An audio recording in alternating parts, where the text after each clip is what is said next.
நம பார்வதி பதயே ஹர ஹர மகாதேவ தென்னாடுடைய சிவனே போற்றி எந்நாட்டவர்க்கும் இறைவா போற்றி நம சிவாபியாம் நவயவ்வனாபியாம் பரஸ்பராஸ்லிஷ்ட வபுருதராபியாம் நகேந்திர கன்யாவிருஷகேதனாபியாம் நமோ நம சங்கர பார்வதிபியாம் உமாமகேஸ்வராபியாம் நமः உமா கோமலஹஸ்தாபியாம் சம்பாவித லலாட்டகம் हिरण्यकुण्डलं वन्दे कुमारं पुष्करस्रजं वल्लीदेवसेना समेत सुब्रह्मण्येश्वरस्वामिने नमः. Vanakkam à tous. Aujourd'hui, nous allons voir quelques mots par rapport à l'explication de 5 éléments. Panchabhuta Stalam. Ces explications, j'ai déjà fait quelques mois avant. Panchabhuta Stalam, ça veut dire c'est l'histoire de Shiva qui est associée avec 5 éléments. 5 éléments, c'est tout le monde connaît déjà. La terre, le feu, l'air, l'eau, ciel. C'est ça 5 éléments. Notre culture, Shiva, c'est la présence de Dieu restée partout dans le monde, même si la nature aussi. Quand tu fais prier, quand tu pries nature, ça c'est une façon de puja pour Shiva aussi. C'est pas que Shiva, c'est pour le bon Dieu de personnel aussi. Donc, ici, dans la branche de Shaivam, Shaivam ça veut dire c'est la branche qui expliquait l'histoire de Shiva. Il y a une histoire qui racontait 5 éléments qui associés avec Shiva. J'ai déjà fait 2 explications. Le premier, c'est Tiruvannamalai. C'est un village qui s'appelle Tiruvannamalai. Le Shiva, c'est Arunachaleshwara.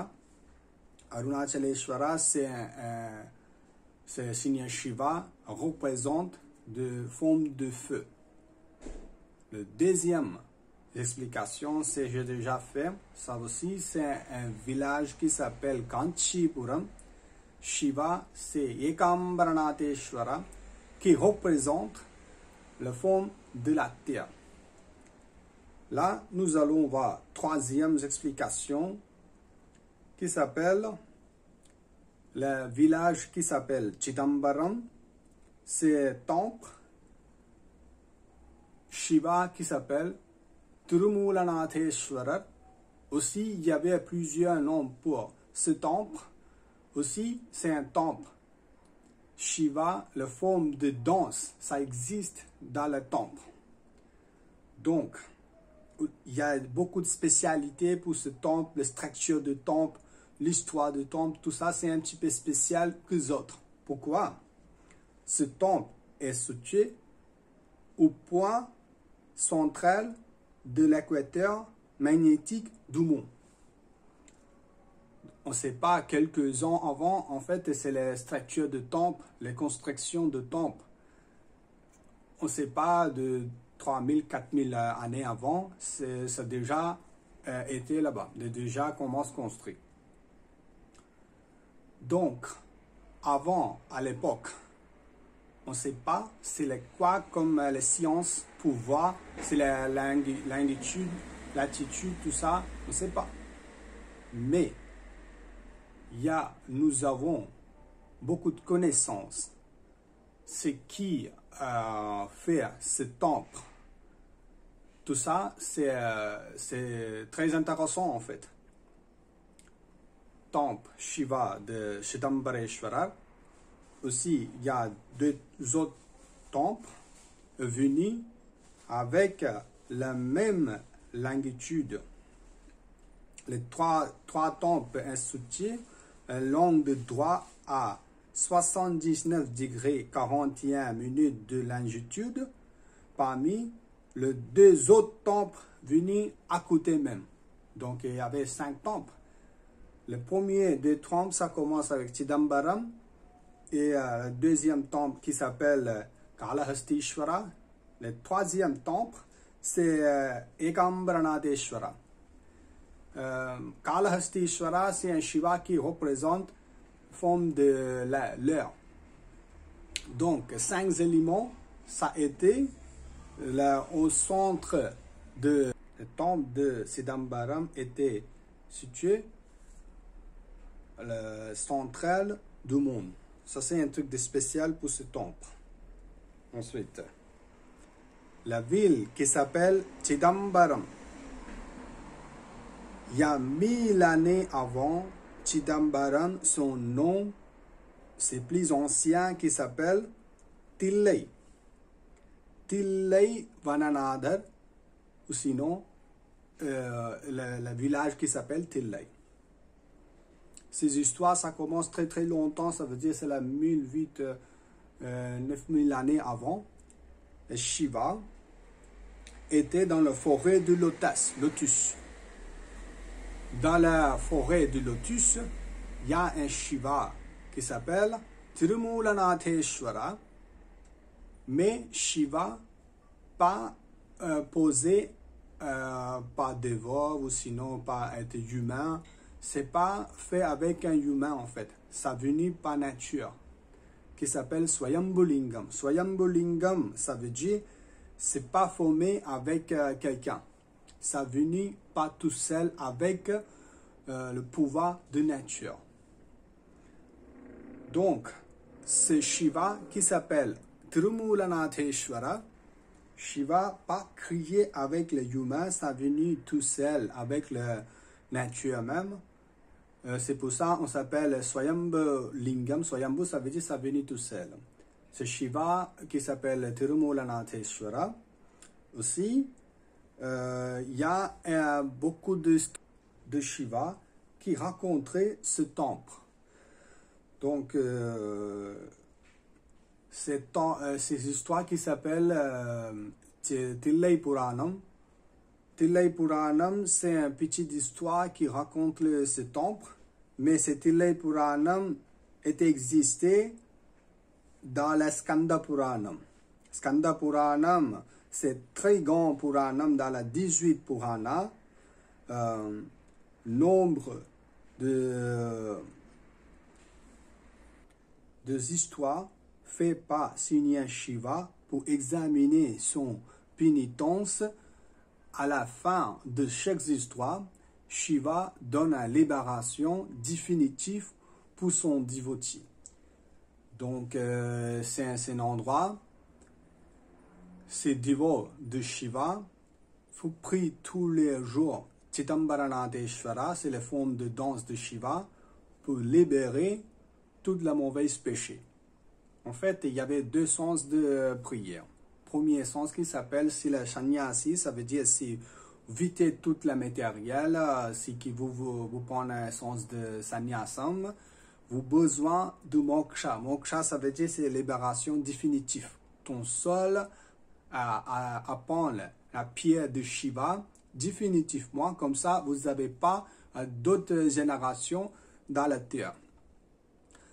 Dans la culture de hindou, nous avons de confiance avec de 2e génération, 3e génération, tout ça, nous avons de confiance.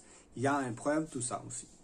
Donc, par rapport à ça, si qui ne veut pas 2e et 3e génération sur la terre, qui veut moksha vraiment, ça veut dire qui veut aller son l'âme, s'il veut aller Shiva définitivement, si c'est un endroit, c'est un très bon endroit pour faire prier Shiva, pour apprendre la pierre de Shiva. Aussi, ceux qui vivent avec les enfants, avec le couple, avec madame, tout ça, peut prier bien Shiva pour avancement dans le sens de spirituel, pour libérer toute la mauvaise péché. Donc, de toute façon, c'est le Shiva qui enlève toute la mauvaise péché, qui apprend qui donne la main pour venir chez lui-même. En même temps, c'est cet endroit très important pour apprendre la pierre de Shiva. Chidambaram, ça signifie, c'est le temple de sagesse, de connaissance. Après, il y avait plusieurs significations. On peut dire c'est pour ce temple. Parce que ce temple, il y avait beaucoup d'histoires qui racontent ce temple. Parce que ce temple, c'est très longtemps. Quelques mille années avant, c'est déjà venu par nature. Après qui est venu pour construire ce temple, ils ont construit la structure qui représente le corps du humain. Tout ça aussi très intéressant. Nous allons voir quelques mots des trois histoires de Shiva qui est venu ce temple pour apprendre la libération de moksha de ce temple. Nous allons voir deux, trois personnes.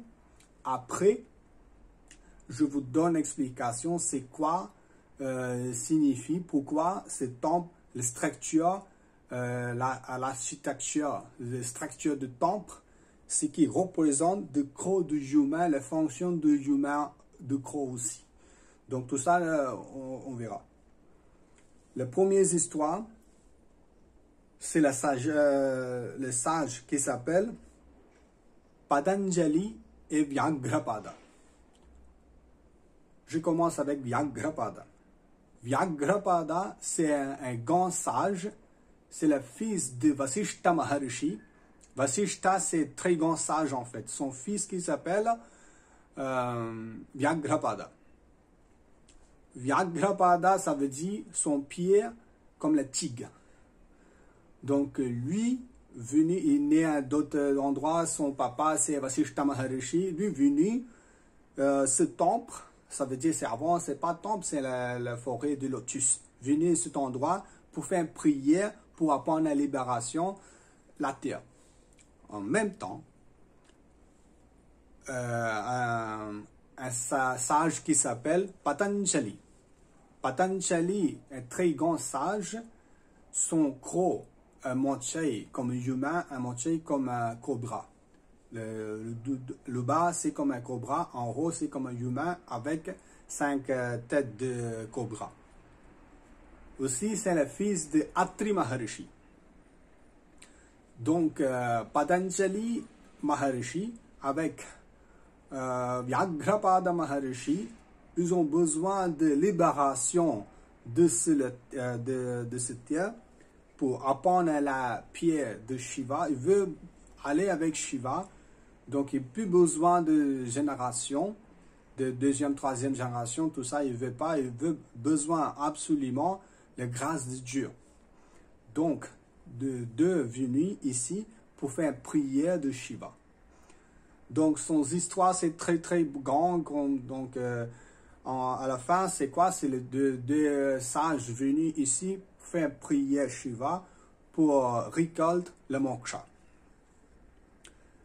À la fin, Shiva, ici, seulement temple ici, Shiva est venu avec la forme de danse. Donc, comment Shiva donne la libération, le moksha pour les autres? Signé Shiva fait danse de cosmique, ça veut dire la danse de Bharatanatyam, c'est une spéciale danse qui fait avec, si commence avec Shiva, si c'est signé Shiva qui a créé Bharatanatyam. Bharatanatyam, après il y avait plusieurs danses de classique aussi. Tout ça c'est Guru, c'est un chiffre, c'est Shiva même.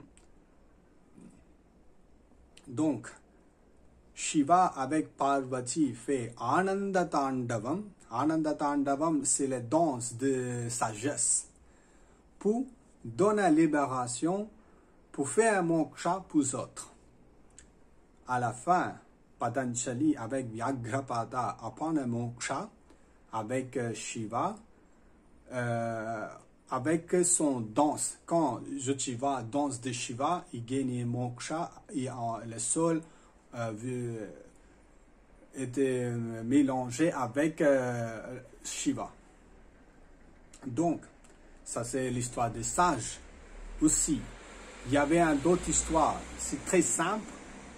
C'est un humain, bon, c'est pas un humain, c'est quelqu'un qui s'appelle, quelqu'un de très bonne connaissance, qui s'appelle Nandanar. Nandanar, en fait, dans la culture, nous avons 64 dévots qui adorent Shiva dans un très grand temple de ce qui allait le temple en Inde, tout le monde courant. Il y avait 64 dévots à côté de temple Shiva. Il y a 64 petites statues qui adorent Shiva. Tout ça, on s'appelle Aruvatmunu Nayanmargal. Aruvatmunu, après il y a quelques, deux, trois Nayanmar, ça venait un petit peu plus. Donc, Nayanmar qui s'appelle en général. Nayanmar, c'est quoi? C'est l'adorateur de Shiva. Dedans, l'adorateur de Shiva qui s'appelle Nandanar.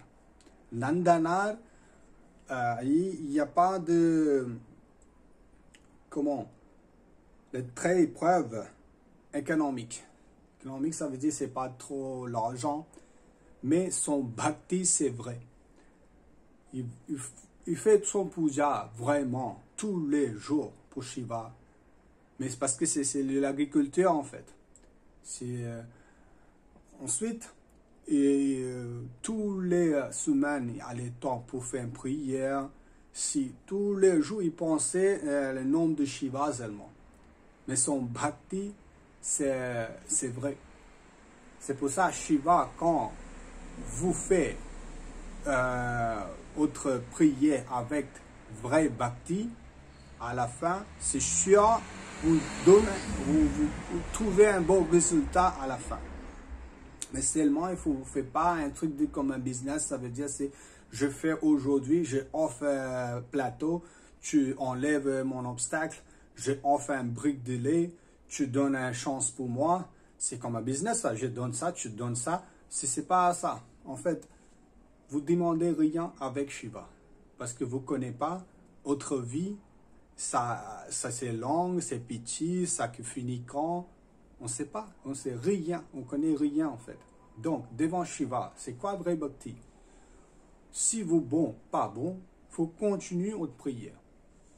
Si vous êtes dans bon chemin ou sinon mal chemin, vous continuez votre prière. Si vous avez l'argent, pas l'argent, il faut continuer votre prière. Nandanar, c'est quelqu'un comme ça. Il continue son prière tous les jours. Écoutez-moi bien, un jour, il veut prier Shiva parce que très longtemps, il ne peut pas entrer dans le temple pour quelques restrictions dans le temple. Il respecte. En même temps, il ne veut pas entrer. En même temps, il veut garder Shiva. Il reste à l'extérieur de Gopuram. Il voit Shiva. Mais il ne peut pas parce qu'il y avait un Nandi, son monture restait centre.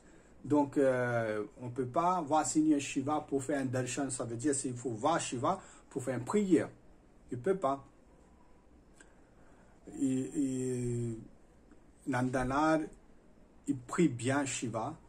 En même temps, avec vrai bhakti, il pleure avec Shiva, demandait en même temps, je ne peux pas voir vous. Il y a un Nandi. Nandi, ça veut dire c'est le vache. Restez devant vous. Je ne peux pas voir vous, comment je fais. Il parle avec Shiva. Tout de suite, hein, Shiva commandait pour Nandi pour enlever son place. Donc, Nandi laissait son endroit, il mettait un petit peu droite pour laisser le chemin pour Nandanar pour faire un darshan pour Shiva. Depuis ça, jusqu'à présent, aujourd'hui, il y a un temps pour Shiva, Nandi, pas rester droite devant Shiva. Nandi, un petit peu gauche. Quand tu vas à l'extérieur, à Jagopuram, tu peux voir Shiva direct. Donc, tout ça explique c'est quoi, en fait, Shiva, devant Seigneur Shiva, autre bhakti qui compte, autre façon de prier qui compte. Le matériel, tout ça, c'est deuxième ça. Si vous avez, vous pouvez, si vous voulez faire, tu peux faire. Mais ce n'est pas important devant Shiva. Comme ça, Nandanar allait plusieurs temples Shiva pour faire une prière à la fin, est venu Chidambaram pour faire une libération dans cette terre. Parce qu'il habite très loin. Chidambaram, c'est une ville très loin. Avant, c'est pas un transport, tout ça, c'est pas comme aujourd'hui. Il n'y a pas de voiture, tout ça, il n'y a rien. Il faut venir avec la pied même. Mais tout ça, ça fait beaucoup de stress. Il y a quelques kilomètres, hein, 700 000 kilomètres plus en fait. Parce que l'Inde, avant, c'est très grand. Donc, pour venir au temple de Shiva, ils ont fait beaucoup de... Parce que Shiva ne donne pas libération comme ça. Il fait une examination pour voir si son dévot vraiment, il continue son bhakti avec Seigneur Shiva. Comme ça, Seigneur Shiva donne plusieurs examinations pour Nandana. Nandana gagnait, ça veut dire c'est rester solide avec son bhakti à la fin, est venu Chidambaram pour libérer son âme. Dans la Chidambaram même, son âme s'est allée avec Shiva. Il gagnait libération définitivement. Comme ça, il y avait plusieurs histoires qui racontent ce temple. Aussi, chaque fois quand vous priez Shiva, il y a une prière en tamil, Devaram, Tiruvasakam, Tiruvisaipa, Tirupalland, Periya Puranam. Tout ça, c'est Panchapuranam en fait. C'est Panchapuranam, c'est une poésie, une prière spéciale en tamil pour faire une prière pour Shiva. Tout ça, ramassé depuis longtemps dans ce temple même. Donc, c'est un temple très longtemps. Il y a beaucoup d'histoires qui racontaient ce temple. Ensuite, la structure du temple qui représente deux crocs du humain. L'architecture du temple représente 9 entrées désignent les 9 ouvertures du croc. 9 ouvertures, bon, on s'appelle Navadvaram. Navadvaram, ça veut dire la bouche, avec deux nez, deux yeux, l'oreille, le bas, deux. La compte, c'est 9 en fait. Donc, c'est le 9 qui s'appelle Navadvaram. Navadvaram, c'est l'ouverture pour entrer dans le croc. En fait, tout ça, sans Navadvaram, on peut faire rien en fait. Ça, c'est important pour croc du humain. Donc, dans ce temple, 9 entrées, ça représente de 9 ouvertures du croc. Le toit du temple est composé de 21 600 frais de haut qui représente respiration par humain de 5 jours. C'est intéressant. Par jour, nous expirons 21 600 fois. Nous expirons en fait.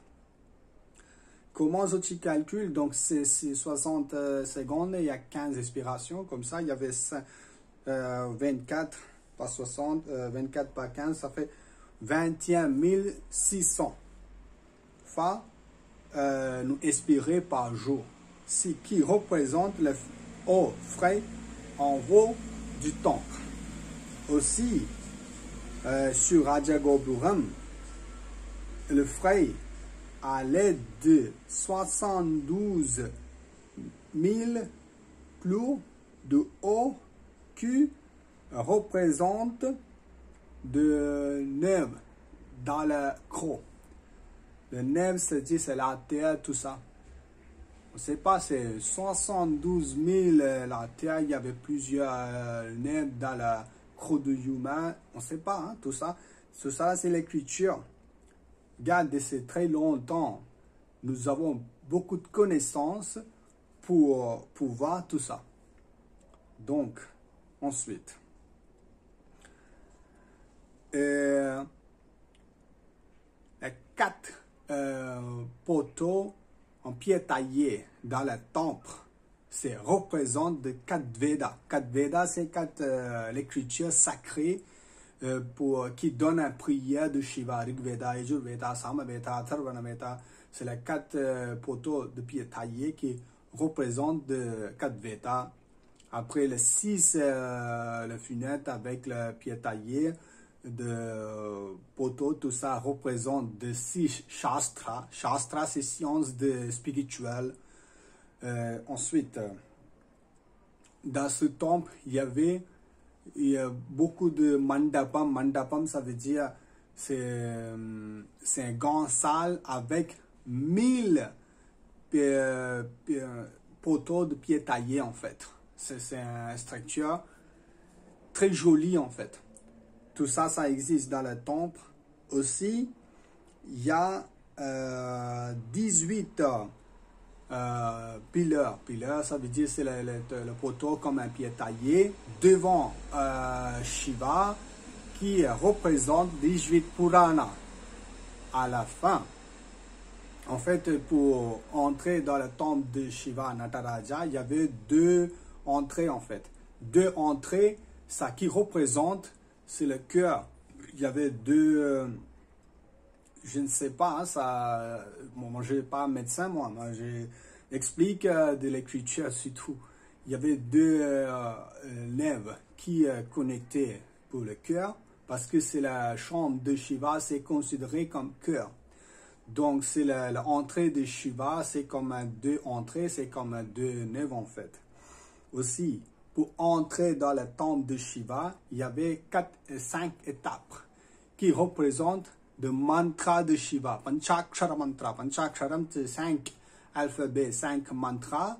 Pour prier Shiva, c'est un spécial mantra pour Shiva. Donc 5 étapes qui représentent le Panchakshara mantra. À la fin, tout ça quand finit, quand tu vas Nataraja, Nataraja c'est comme cœur pour corps du humain.